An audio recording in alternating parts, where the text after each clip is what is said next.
Hello friends, welcome to my channel सब आसान है। जैसा कि आप सब जानते हैं कि अभी जस्ट हिंडरबर्ग ने एक रिपोर्ट पब्लिश की and it's has come into the public domain and सबको एक्सपेक्टेशन थी कि अडानी ग्रुप इस पे कब अपना रिस्पांस देंगे। तो अडानी ग्रुप ने एक रिपोर्ट पब्लिश की है जस्ट अभी थोड़ी देर पहले ही। बहुत लंबी रिपोर्ट है। मैं उसमें से क्या करूंगा, जस्ट आपको एक सिंपल वे में समराइज कर दूंगा कि क्या-क्या उनका रिस्पॉन्स है। So let's view the report कि क्या है। और प्लीज जो लोग पहली बार इस चैनल पे आए हैं, रिक्वेस्ट है please subscribe it so that I can make further videos on this particular instance. और इसके अलावा भी कई सारे टॉपिक पे बनाता हूँ। So let's start and read the report, what exactly it written and what is the summarization of that particular report.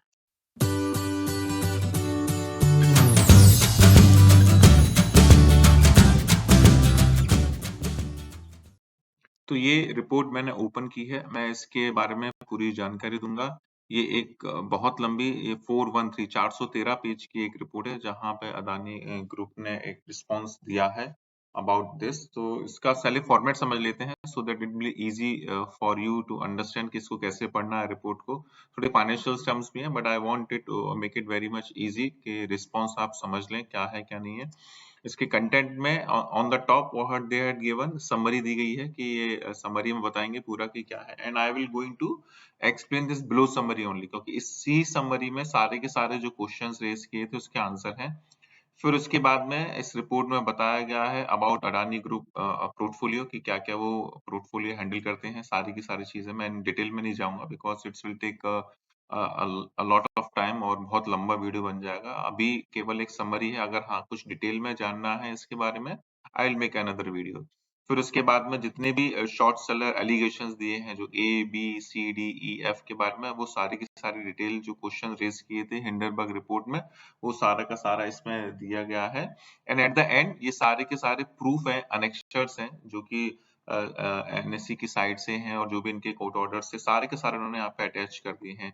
So let's review it कि समरी में रिपोर्ट क्या लिखे हैं। So if you go and read the summary, इसमें सबको questions के रूप में उन्होंने एक ऑन द टॉप ये लिखा हुआ है पूरा। मैं इसको जस्ट इन अ समरी में बता देता हूँ कि ये लिखते हैं कि हैंडरबर्ग रिसर्च द्वारा जो जारी की रिपोर्ट पढ़े हुए हैरान और बहुत परेशान। तो यहाँ पर उन्होंने हैरानी जताई है अडानी ग्रुप में और इस रिपोर्ट को सच्चाई से कोसों दूर बताया कि it's not correct, this report is not correct and this document is just as a बहुत सी सारी इंफॉर्मेशन में छुपाई है जो कि हिंडरबर्ग रिपोर्ट ने जो रिपोर्ट जनरेट की थी, जो क्वेश्चन रेज किए थे उसमें फालतू की चीजें डाली हैं और उन चीजों का मिश्रण है। असलियत से अलग और बेबुनियाद आरोपों पर आधारित है ये रिपोर्ट जो उन्होंने पब्लिश की थी, जिसके तहत दूसरे काम का इरादा है।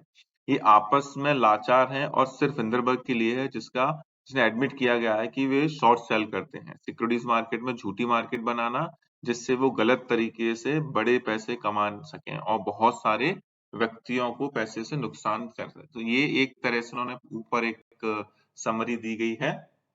इस रिपोर्ट के पीछे ये लिखते हैं कि इस रिपोर्ट के पीछे यहाँ पे लिखते हैं कि ये रिपोर्ट के पीछे राजनीति की नीयत साफ दिखाई देती है, क्योंकि इसकी टाइमिंग के बारे में भी उन्होंने सवाल रेज किए हैं कि इसकी टाइमिंग तब है जब अडानी ग्रुप का सबसे बड़ा एफपीओ मार्केट में आने वाला है। तो इन्होंने इसके टाइमिंग पर भी ये सवाल उठा दिया है कि ये पीछे की राजनीति बता दिया है और पब्लिक ऑफरिंग आ रहा है कि योजना के दौरान ही क्यों लाया गया है। ठीक है, फिर ये यहाँ पे लिखते हैं कि ये जो जहाँ पे है, दिस इज नॉट मेयरली, ये बहुत बड़ा स्टेटमेंट बोल्ड में उन्होंने लिखा हुआ है अडानी ग्रुप में कि ये एक स्पेसिफिक कंपनी पर उनकी मर्जी से नहीं बल्कि एक सोच समझ के हमला है इंडिया पर। जी हाँ, यहाँ पे उन्होंने ये आरोप लगाया है कि ये इंडिया पर हमला है और इंडियन इंस्टीट्यूशन की क्वालिटी पर और इंडिया की ग्रोथ स्टोरी पर सपने फिरने जैसा है। ये तो इन्होंने ये बहुत बड़ा यहाँ पे एक एलिगेशन लगाया, देखते हैं इसमें क्या है क्या नहीं है डेफिनेटली।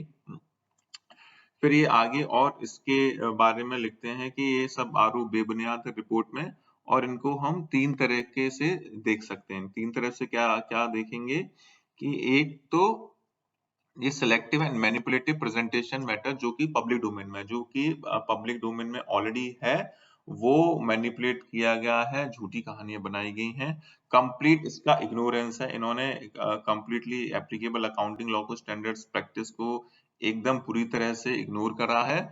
और ये दूसरा है, इंडियन इंस्टीट्यूट रेगुलेटरी रजिस्ट्री के लिए ये एक कंटेम्पररी ऑफ कोर्ट भी यहाँ पर दिया है कि ये कंटेम्पररी ऑफ कोर्ट की है। ठीक है, तो ये इन्होंने वहां पे पूरा का पूरा ये समराइज कर दिया गया है। और आगे लिखते हैं कि ये यहाँ पे लिखते हैं हिंडनबर्ग के मोटिव्स के बारे में। रिपोर्ट को हिंडनबर्ग के द्वारा एडमिट किया गया इरादा के साथ जारी किया गया है कि अदानी पोर्टफोलियो के वेरियस लिस्टेड कंपनी जो यूएस में है, ट्रेड बॉन्ड्स और नॉन इंडियन ट्रेडेड डेरिवेटिव्स के साथ साथ और non Indian traded references securities के थ्रू भी शॉर्ट पोजीशन होल्ड करके हमारे स्टेक होल्डर्स और पब्लिक इन्वेस्टर को नुकसान के साथ पैसा कमाने के लिए हिंडनबर्ग ने रिपोर्ट किसी किसी कारण के लिए ही नहीं बल्कि सिर्फ अपनी नफरत फहमी के साथ और सिक्योरिटी फॉरेन एक्सचेंज लॉ के खिलाफ फ्लैग्रेंट ब्रीच के साथ जारी किया गया है। तो ये पूरा का पूरा उन पे ये इल्जाम लगा गया है कि ये इन्होंने अपने ही फायदे के लिए ये रिपोर्ट को इन्होंने जनरेट की गई है। ठीक है, और बल्कि ये यहाँ आगे ये लिखते हैं, सच ये है कि हिंडनबर्ग की अनएथिकल शॉर्ट सेलर है। ठीक है, they are unethical short seller. Securities market में शॉर्ट सेलर शेयर प्राइस में कमी के पैसे कमाते हैं। हिंडनबर्ग शॉर्ट पोजीशन लिए फिर शेयर प्राइस को नीचे करने के लिए और गलत कमाई के लिए एक डॉक्यूमेंट पब्लिश किया जिससे स्टॉक प्राइस मैनिपुलेट किया और डिप्रेस किया और झूठी मार्केट बना दी गई। आरोप और अंदाज जिनके फैक्ट के रूप में प्रेजेंट किया गया, उनको उनको उनको फैला दिया गया और इन्वेस्टर को बहुत सारे पैसे को खत्म कर दिया गया और हिंडनबर्ग को प्रॉफिट मिला। इसका नेट रिजल्ट ये है कि पब्लिक इन्वेस्टर हार गए और हिंडनबर्ग को विंडफॉल गेन मिला। तो यहाँ पे उन्होंने उनको ही हिंडनबर्ग को ही कटघरे में खड़ा कर दिया कि भाई इन्होंने जो रिपोर्ट बनाई है ये एक इंडिपेंडेंट नहीं है और ना ही कोई वेल रिसर्च रिपोर्ट है। तो ये इसको पूरी तरह से नकार दिया गया है। अच्छा, अब ये यहाँ पे हिंडनबर्ग ने क्लेम किया था कि इन्होंने 2 साल लिए इसको रिपोर्ट को जनरेट करने में, बनाने में। ठीक है, रिपोर्ट में ये 2 साल के इन्वेस्टिगेशन बोलते हैं एंड एविडेंस अनकवर की बात कही गई है, लेकिन इसमें सिर्फ डिस्क्लोज इंफॉर्मेशन के सिलेक्ट और इनकम्प्लीट एक्सट्रैक्ट हैं जो पब्लिक डोमेन में सालों से हैं, अगर नहीं तो कई दशकों से हैं। तो यहाँ पे उन्होंने बोला है कि भाई ये कई दशकों से है, ये अभी के नहीं है, कई दशकों से पब्लिक डोमेन में अवेलेबल है। जुडिशियल डिटरमिनेंट फॉल्स होते हुए भी एलिगेशन हाईलाइट किए गए हैं जिनके बारे में फॉर्मर ट्रेड या टाउट्स द्वारा क्लोज रिलेशनशिप, जो क्लोज रिलेशनशिप है टाउट्स और जो क्लोज रिलेशनशिप के बारे में बताया गया है। नेशंस की जुडिशियल प्रोसेस और रेगुलेटर्स के इंडिपेंडेंसी पर भी सवाल उठाया है। यहाँ पर उन्होंने ये भी बोला कि इन्होंने जो हमारे जुडिशियल प्रोसेस है और रेगुलेटर है उनके ऊपर भी इस रिपोर्ट में उन्होंने सवाल उठाया गया और इंडियन लॉ और इंडस्ट्री प्रैक्टिस के बिना सिलेक्ट स्टेटमेंट को एक्सट्रैक्ट किए गए। यहाँ पे ध्यान देना, बोलते हैं कि इंडियन लॉ और इंडस्ट्री प्रैक्टिस के बिना सिलेक्ट स्टेटमेंट्स को एक्सट्रैक्ट किया गया है। ये सबूत है कि एलिगेशन में से कोई भी इंडिपेंडेंट या जर्नलिस्टिक फैक्ट फाइंडिंग नहीं है। तो मतलब इसका यह है कि कोई भी उन्होंने फैक्ट फाइंडिंग नहीं की गई है। हिंडनबर्ग रिपोर्ट में बताए गए एलिगेशन और जानबूझकर झूठा है। तो जो बोले गए हैं कि ये कि सारे के सारे जो इन्होंने रिपोर्ट बनाई है कि सारे के सारे ये सब चीजें झूठी हैं। अच्छा, अब ये इनका बोलते हैं रिस्पॉन्स, ये क्या क्या बोलते हैं रिस्पॉन्स में कि इन 88 सवाल उन्होंने जो 88 सवाल पूछे हैं, 88 सवालों से कोई भी इंडिपेंडेंट जनरेटिव फैक्ट फाइंडिंग के तौर पर नहीं, ये सिर्फ पब्लिक डिस्क्लोजर सिलेक्टिव रेगुलेटरी के हिसाब से उन्होंने ये फ्लेवर फैक्ट के रूप में दर्शा रहे हैं। ठीक है, अब ये दर्शा रहे हैं। अब बोलते हैं इस रिपोर्ट में 88 सवालों के जवाब के लिए पूछा गया है जिसमें से 65 सवाल अडानी पोर्टफोलियो कंपनीज की एनुअल रिपोर्ट, ये यहाँ पे बोलते हैं कि 65 सवाल अडानी पोर्टफोलियो कंपनीज की annual report, offerings, memorandum, financial statements और स्टॉक एक्सचेंज डिस्क्लोजर से जुड़ी हुई मैटर्स पर हैं जो उनकी वेबसाइट पर अवेलेबल हैं। ठीक है, जो मतलब 65 88 में से 65 ऑलरेडी पब्लिक डोमेन में अवेलेबल, बाकी 23 में से 18 पब्लिक शेयर होल्डर्स के और थर्ड पार्टीज के हैं, जिसमें से बाकी 5 सवाल बेसलेस एलिगेशन है पर है तो इमेजिनरी फैक्ट पैटर्न पर बेस्ड। तो उन्होंने क्या किया है, जो 88 क्वेश्चंस हैं, जो 88 क्वेश्चंस रेज किए गए थे उसमें से बताते हैं कि 55 सवाल जो है 55 नहीं 65 सवाल अडानी पोर्टफोलियो कंपनीज की एनुअल रिपोर्ट के बारे में है, और 23 सवाल जो है उसमें से 18 पब्लिक स्टेक होल्डर में है, और बाकी के जो 5 सवाल हैं वो बेसलेस हैं। ठीक है, कोई नहीं, but they have to respond all, और उन्होंने इस तरह से इनको समराइज किया, उन्होंने क्वेश्चंस को समराइज कर दिया है। तो उन्होंने कैटेगरी यहाँ पे इस तरह से की गई है कि इन समरी में जो जो है सवालों को किस तरह से एलिगेशन को कैसे लिखा जाएगा। तो इसमें है कि जो सवाल है जहाँ पे देखो क्वेश्चन एलिगेशन नंबर जो 1 2 1 2 3 27 ये सब जो सवाल हैं उसमें बताया गया है कि झूठी और साबित नहीं होती है। आरोप नंबर 1, 2, 3, 27, 28, 29 अप टू 17 78 79 में कोई नई धूम नहीं है, सिर्फ वही आरोप हैं जो पहले से ही अदालत के द्वारा हमारे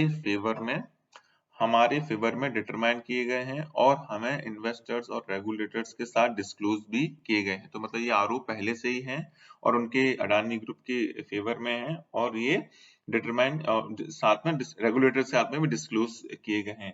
एक उदाहरण के तौर पर बताया गया कि डायमंड एक्सपोर्ट से रिलेटेड कुछ आरोप के बारे में मल्टीपल झूठी कहानी बनी हुई है, जिसके बारे में पहले से ही ट्रिब्यूनल CES टैट में हमारे फेवर में डिसीजन लिया गया है।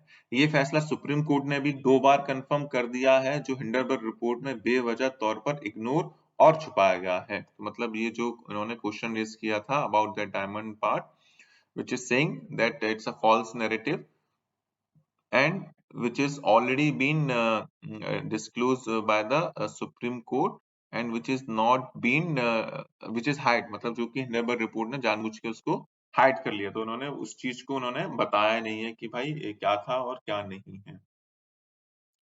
फिर उसके बाद में इन्होंने इनको भी कैटेगराइज किया है कि ये डिस्क्लोजर, ये जो क्वेश्चंस नंबर है 9, 15, 19 के इनके बारे में भी उन्होंने एक समराइज कर लिया कि ये सारे के सारे जो क्वेश्चंस हैं उनको किस तरह से जवाब है।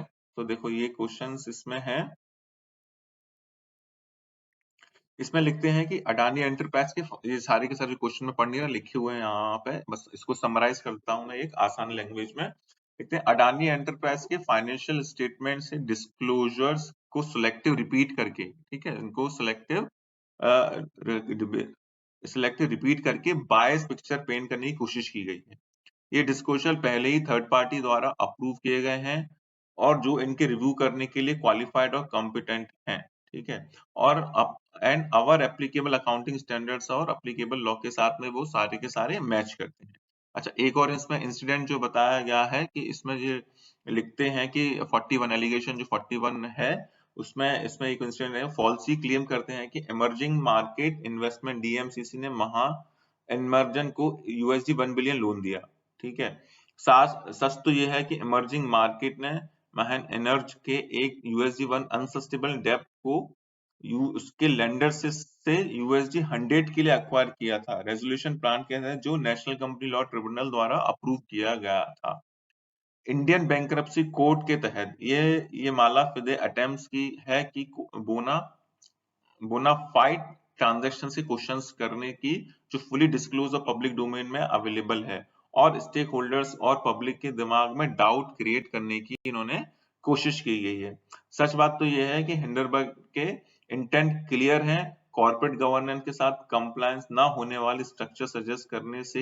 एक एग्जांपल के तौर पर अडानी एंटरप्राइज लिमिटेड की सब्सिडीज के साथ फुली डिस्क्लोज ट्रांजैक्शन, ये जो एलिगेशन नंबर 61 के बारे में बात कर रहे हैं कि एलिगेशन नंबर 61 में हेम्बर्ग में लिखा है NQXT के स्टैंडर्ड सिक्योरिटी डिपॉजिट पे करने के लिए, NX ये इसके पे स्टैंडर्ड को पे करने के लिए क्वेश्चन है। हिंडरबर्ग ने को अपनी ही रेगुलेशन के अंडर में कॉर्पोरेट एंटिटी के तौर पर अडानी एंटरप्राइज की जो लॉन्ग टर्म टर्मिनल फ्री में प्रोवाइड करके जो सजेस्ट करता है, जो रिलेटेड पार्टी को बेनिफिट करने के तौर पर आर्म्स लेंथ टर्म्स के बिना हो गया है। तो ये एक और इन्होंने यहाँ पे इसका रिस्पॉन्स दिया है।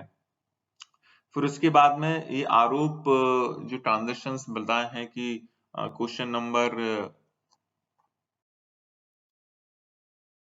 तो ये अब तीसरा बोलते हैं misleading claims around offshore entities, मतलब इसके बारे में झूठे आरोप हैं ऑफशोर एंटिटीज के बारे में जो रिलेटेड पार्टीज के रूप में दर्ज किए गए हैं।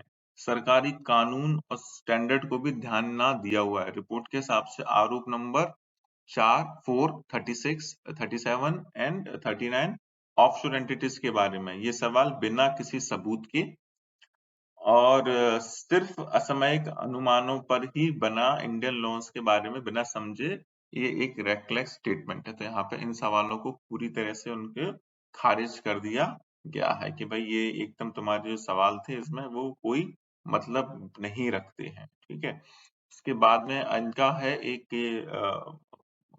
एलिगेशन नंबर जो 34, 62, उसके बारे में लिखते हैं कि गलत विचार बनाने की कोशिश कर रहे हैं।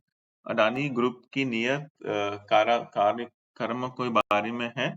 ठीक है, रिपोर्ट के आरोप में ये जो जितने भी एलिगेशन है चुनौती है कि जबकि सच में अडानी पोर्टफोलियो ने वेरियस कॉर्पोरेट गवर्नेंस पॉलिसीज और कमिटीज को हमारा सीएसआर की जो रिस्पॉन्सिबिलिटीज होती है कमेटी जिसमें सिर्फ इंडिपेंडेंट डायरेक्टर होते हैं शुरू किए, जिससे बोर्ड ऑफ डायरेक्टर को ईएसजी परफॉर्मेंस के बारे में इन्फॉर्म किया जाता है।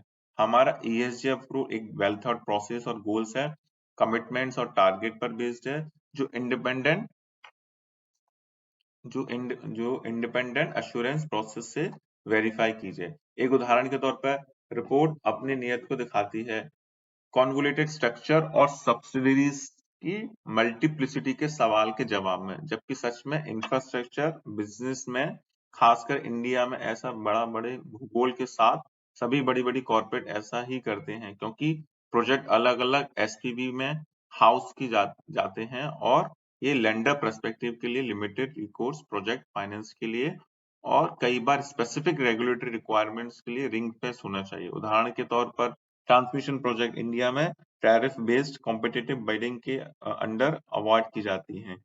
इस बिडिंग में जितने वाले को एसपीवी एक्वायर करना पड़ता है जो जिस प्रोजेक्ट पर चल रहा है, इसलिए ये electricity act 203 central electricity regulatory commission के रेगुलेशन के तहत ये प्रोजेक्ट दिए जाते हैं। तो यहाँ पे उन्होंने पूरा ये प्रोसेस बताई है कि this is how it is happen in India. तो इनको इनके जो एलिगेशन है वो निराधार है। और फिर उसके बाद में है पॉइंट नंबर 5 जहां पे इन्होंने इनको क्लब किया है। इसमें बोलते हैं manipulate narrative around unrelated third party entities. ठीक है, इसमें बोलते हैं एलिगेशन नंबर 5, 6, 7, 8, 11, 23, 26 एंड 52 रिपोर्ट से हमारे पब्लिक स्टेक शेयर होल्डर्स के बारे में पूछ रहे हैं। इंडियन स्टॉक एक्सचेंज पर लिस्टेड कंपनीज के शेयर्स रेगुलर बेसिस पर ट्रेड किए जाते हैं। लिस्टेड एंटिटी को कंपनी के पब्लिक ट्रेड शेयर्स के बाय सेल ओन करना है, उसके कंट्रोल में नहीं है। लिस्टेड कंपनी को अपने पब्लिक स्टेक होल्डर और इन्वेस्टर के बारे में इंफॉर्मेशन नहीं है और वो इंफॉर्मेशन रखने की जरूरत है। हिंडरबर्ग ने हमारी तरफ से इंस्टीट्यूशंस के लिए इंडियन इलीगल प्रोसेस और रेगुलेशन को इग्नोर किया है, जैसे वो अडानी ग्रुप एनर्जी लिमिटेड के 2019 में हुए ऑफर, ये जो 2019 में जो हुआ ऑफर ऑफ सेल के बारे में सेवरल क्वेश्चन रेज कर रहे हैं, जबकि इंडियन में ओएफसी की प्रोसेस रेगुलेट है जिसका implement automated order book matching process के थ्रू स्टॉक एक्सचेंज प्लेटफॉर्म पर किया जाता है। ये प्रोसेस किसी एंटिटी के कंट्रोल में नहीं है और परचेसर किसी के भी प्लेटफॉर्म पर विजिबल नहीं है। तो ये इन्होंने पूरा का पूरा उनको प्रोसेस बता दिया है। ठीक है, फिर आता है एक और कि एलिगेशन ऑफ 84, 85 एंड 86 के बारे में ये है कि इसमें क्या लिखा है कि एलिगेशन नंबर 84, 85 और सम तौर पर हमने समर्थन को एड्रेस करने के लिए प्रतिबद्ध हैं जिनके सवाल के रूप में छुपाया गया है। ठीक है, इसमें समर्थन में जो झूठ और डिफेमेटरी बयान करके हक नहीं है जो हमारे स्टेक होल्डर्स के इंटरेस्ट को नुकसान पहुंचा सकते हैं। हम अपने स्टेक होल्डर्स के इंटरेस्ट को नुकसान पहुंचाने से बचाने के लिए इंडियन कोर्ट्स के सामने जुडिशियल रेमेडी सीक करने के हक रखते हैं और हर वक्त हमें इन हकों को लॉ और जुडिशियल प्रोसेस के साथ पूरी तरह से कंप्लाई करके उसमें इस्तेमाल किया है। ठीक है, तो ये यहाँ पे पूरा का पूरा बताया हमने कि कोई गलत नहीं किया, हमने कोर्ट के सारे के वो किए। हिंडरबर्ग ने सिलेक्टिव मीडिया रिपोर्टिंग जो हाईलाइट करने की कोशिश की गई है, जबकि विधिवत फाइंडिंग को भूलकर जैसे कि एक फैक्ट को ट्विस्ट करने की उन्होंने बताया कि एक फैक्ट को उन्होंने ट्विस्ट करने की भी कोशिश की है। हिंडरबर्ग ने हमसे पूछा है कि एक क्रिटिकल जर्नलिस्ट, एक पूछा यहाँ पे क्रिटिकल जर्नलिस्ट को जेल में क्यों डाला? सच ये है कि वो किसी भी हमसे रिलेटेड प्रोसीडिंग से रिलेटेड जेल में नहीं गया और सच में एक नॉन बायलेबल वारंट उसको जज ने दिया था, क्योंकि वो कोर्ट के सामने आने के बाद भी सम्मन्स को फॉलो नहीं कर रहा था और जुडिशियल प्रोसेस के साथ कंप्लाई नहीं कर रहा। तो ये एक जो उन्होंने क्वेश्चन रेज किया था ऑन अ क्रिटिकल जर्नलिस्ट, उसके उनमें रिस्पॉन्स किया है। तो ये इन्होंने मतलब जितने भी एलिगेशंस थे अडानी ग्रुप के ऊपर हिंडरबर्ग रिपोर्ट में लगा, उन्होंने एक समराइज करके उनका रिस्पॉन्स दिया है। नीचे भी है, मैं एक रिपोर्ट को एक नीचे भी बताऊंगा कि उन्होंने क्या किया है क्या नहीं किया है। और यहाँ पे ये अपने कमिटमेंट की बात करते हैं एंड दे से हम हमारा यकीन है, ये अडानी ग्रुप सिंह हम यकीन है कि हम सभी एप्लीकेबल कानून और नियमों के अनुरूप हैं। हम अपने सभी स्टेक होल्डर्स के हक को बचाने के लिए सबसे उच्च कानूनी तरीकों का पालन करते हैं। अडानी पोर्टफोलियो में भी बहुत मजबूत इंटरनल ऑडिट कंट्रोल्स हैं। अडानी पोर्टफोलियो सभी लिस्टेड कंपनीज के पास एक रोबोस्ट गवर्नेंस फ्रेमवर्क है। हर एक लिस्टेड कंपनी ने ऑडिट कमिटी में 100 इंडिपेंडेंट डायरेक्टर होते हैं और वो 100% इंडिपेंडेंट डायरेक्टर होते हैं।